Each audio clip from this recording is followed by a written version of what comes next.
প্রায় এক মাসেরও বেশি সময় বন্ধ থাকার পর আজ থেকে রাজধানীতে ফের চলাচল শুরু হচ্ছে মেট্রো রেল। আগের শিডিউল অনুযায়ী উত্তরা থেকে মতিঝিল এবং মতিঝিল থেকে উত্তরা পর্যন্ত চলবে মেট্রো রেল। তবে আপাতত মিরপুর 10 এবং কাজীপাড়া স্টেশনে থামবে না মেট্রো রেল। এই মুহূর্তে রাজধানী স্টেশনে আছেন স্টাফ করেসপন্ডেন্ট মেজবাহ হাসান। আমরা সরাসরি চলে যাচ্ছি তার কাছে। মেজবাহ, দীর্ঘ প্রায় এক মাসেরও বেশি সময় ধরে মেট্রো বন্ধ থাকার পরে আজকে খুলেছে, যাত্রীদের ভিড় কেমন দেখছেন এবং তারা কি বলছেন?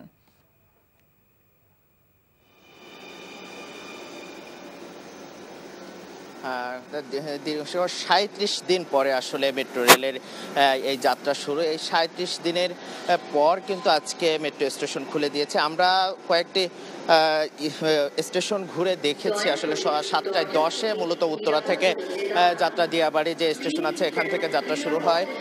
তারপর কিন্তু মেট্রো রেল চলছে তার নিয়ম করে, কিন্তু আসনরূপে সকাল থেকে সেইভাবে আমরা যাত্রী দেখতে পাইনি। তবে বেলা বাড়ার সাথে সাথে কিন্তু যাত্রী বাড়বে বলে মেট্রো কর্তৃপক্ষের সাথে আমরা কথা বলে জানতে পেরেছি।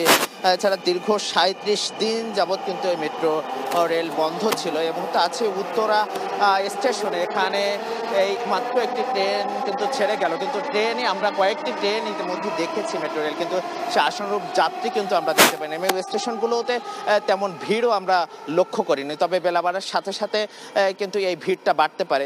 একটু জানিয়ে রাখি, সকাল ৭:১০ থেকে ৯টা পর্যন্ত যে সকল যাত্রীরা মেট্রো রেলে যাতায়াত করবেন তারা কিন্তু শুধুমাত্র এমটি পাস যেটা আছে সেটি দিয়ে যাত্রা করতে পারবেন। ৯টার পর থেকে মূলত টিকিট কেটে যাত্রীরা যাতায়াত করতে পারবেন। সেই জন্য হয়তো বা এই যাত্রী কম আছে বলে আমাদেরকে কর্তৃপক্ষ জানিয়েছে। এবং টিকিট কেটে যখন জনসাধারণ সবাই চলাফেরা করতে পারবেন সেক্ষেত্রে যাত্রী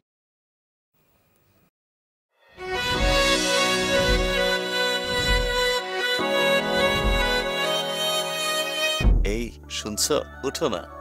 আমি বলবো একটু ঘুমাই। তোর বাইরে লেগে এক কাপ চা বানাই দে। ভাইয়া, চাই কি চিনি বেশি দিব নাকি কম? 2 চামচ লবণ দিয়ে দে। চোখেতে হাত ছুঁয়ে আছে সাজানো পথ চলা, কথা বলা যেন শেষ না। আমি যে বিয়ে করছি, আমার যে বউটা একটু ঘোরা উচিত, কারো মাথায় আছে?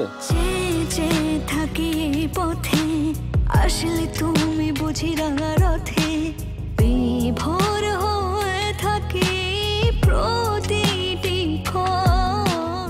ডাক্তারের কাছে যাবো স্যার। আমার একটু নিয়ে চলেন না।